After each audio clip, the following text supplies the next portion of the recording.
Our sermon text today is taken out of Mark, chapter 16, verses 1 through 8, where it reads, "When the Sabbath was over, Mary Magdalene, Mary the mother of James, and Salome brought spices so that they might go to anoint Jesus' body. Very early on the first day of the week, just after sunrise, they were on their way to the tomb, and they asked each other, 'Who will roll the stone away from the entrance of the tomb?' But when they looked up, they saw that the stone, which was very large, had been rolled away. As they entered the tomb, they saw a young man dressed in a white robe sitting on the right side, and they were alarmed. 'Don't be alarmed,' he said. 'You are looking for Jesus, the Nazarene, who was crucified. He has risen. He is not here. See the place where they laid him. But go, tell his disciples and Peter, he is going ahead of you into Galilee. There you will see him, just as he told you.' Trembling and bewildered, the women went out and fled from the tomb. They said nothing to anyone because they were afraid." May God have blessing on his holy word. I read a story about a little boy who was not exactly happy about going to church on Easter Sunday morning. His new shoes were too tight, his tie pinched his neck, and the weather outside was just too beautiful to be cooped up inside. So he sulked in his pew. His parents heard him mutter something to himself. He said, "I don't know why we have to go to church on Easter anyway. They just keep telling the same old story, and it always comes out the same way in the end." And perhaps you have similar sentiments this Sunday morning. Hopefully not, because this is one of the most holy days for church people. And I think all of us know that this is a place that we should be, in particular, on today. But perhaps like the little boy, you wonder about the Easter message. You think it's the same old story year after year. And yes, 2,000 plus years ago, Jesus rose from the grave, and the disciples saw him, and church began. Hallelujah, amen. I'm ready to go home. I ate too much. Let's go take a nap. But hopefully this morning, this text surprised you just a little bit, because it's not quite the same old story, or at least not the one we think we know. And the ending is very much in doubt. Now, Mark 16 begins a lot like the other Gospels' account of the resurrection. Early on Sunday morning, a group of women gathered some spices. They head off to anoint the body of Jesus. And there's the question of who will roll the stone away. And the story continues nicely. They get to the tomb, and lo and behold, the stone was gone. And then an angel appears with the good news of Jesus' resurrection. So everything seems to be going according to the rest of the Gospels, the rest of the stories. But then in Mark, something goes askew. His account is a little bit different. But in our dazed, sleepy, full heads, we're sitting there thinking repetitiveness. Jesus appears to the woman. He surprises the disciples, and everyone lives happily ever after. But that ain't so in Mark. His account of the resurrection, I want you to notice. There's a footnote. The NIV gives a really good statement of this.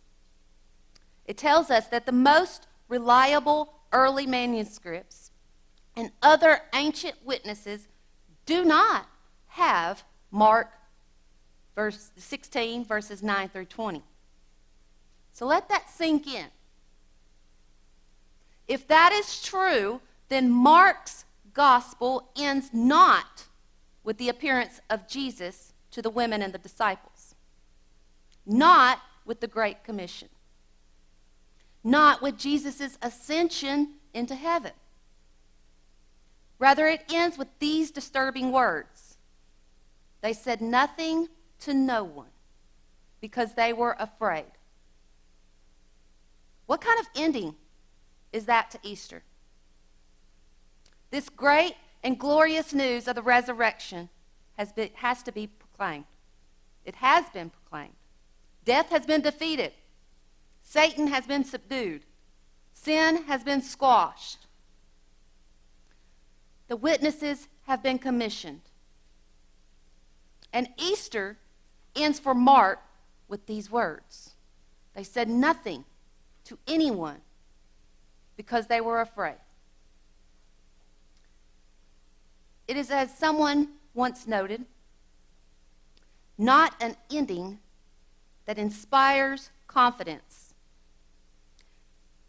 And not only does the story end on a down note, even grammatically, the gospel ends strangely. In Greek, the last words in the text are ephobonto, gar, which literally means they were afraid for. Now, this is very strange because even in Greek, as well as English, we know that you don't end a sentence with a conjunction. And one commentator noted, gar is a small transitional word that leads into something else. It serves as kind of a well-formed hesitation. It's getting us ready for the next statement. But in Mark, that next statement never comes. So where we would expect to see the story neatly wrapped up with the post-resurrection story of Jesus, all we hear is Mark's silence.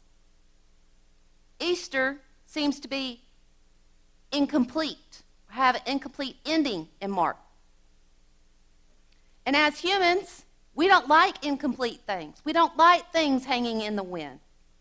We want our stories nicely wrapped up. We like things tidy. That's just human nature. So as we can see from what follows the footnote in the NIV, soon other people began providing the rest of the story to the resurrection account in Mark's gospel. And they were not entirely wrong for doing this. For we have the evidence of our gathering this morning to prove that what was recorded, in addition to Mark, are true. And also the other gospels bear this account. Jesus did appear to the disciples. The message of salvation did go out into the world. And indeed, Jesus is Lord of the living and the dead. That is the safe and familiar story that we've grown to expect on Easter. But the original intended meaning of Mark has at its purpose anything but to make us feel safe and comfortable. Mark intended his gospel to end with that little word gar. And as Eugene Peterson explains, he said the gar leaves us in mid-stride of balance. The other foot has to come down someplace. Where will it come down? In belief or unbelief? Will the envision of new life that completely rearranges reality for us, confronting us with more life than we've ever imagined, and so calling our minimal lives into question? sending us scurrying in anxious fear for cover, or venturing in reverent fear into worship. According to Mark, that little boy in our open story this morning is wrong. The story doesn't come the same way every year. By ending his gospel with that little word, gar, Mark is in a sense saying to each of us, okay, you have heard the good news. Now, you write your own conclusion. How does the resurrection story end in your life? Now, I don't know about any of you, but that's a little bit frightening to me. Because suddenly the ball is in my court. It's in your court. It has been said that Mark's ending starkly reminds us that while Jesus is risen, things are different. They're different right now. We are now entrusted with the good news that he is risen. And we have to make the choice. We have to make choices. We have to provide our own conclusion to the gospel of Jesus. And before we start to feel overwhelmed by this seemingly daunting task, there's one more thing in Mark's gospel ending that will help us as we write out our resurrection story in our own lives. Mark's resurrection story, his account, leaves the women and us with a promise. The promise of Jesus himself. I want us to listen to verse 7 again. He said, "But go, tell his disciples and Peter, he is going ahead of you into Galilee. There you will see him, just as he told you. He will meet you in Galilee." Galilee is, of course, a physical place. But it meant more than that. Galilee was a place where the disciples lived their daily existence. Galilee is a place they fished, where they had families, where their mundane little activities of life happened. By promising to meet them in Galilee, Jesus was promising to be there in their everyday existence, to be with them in the little things as well as the big ones. And that is the Easter promise, that Jesus will meet us as we live our lives in this real world.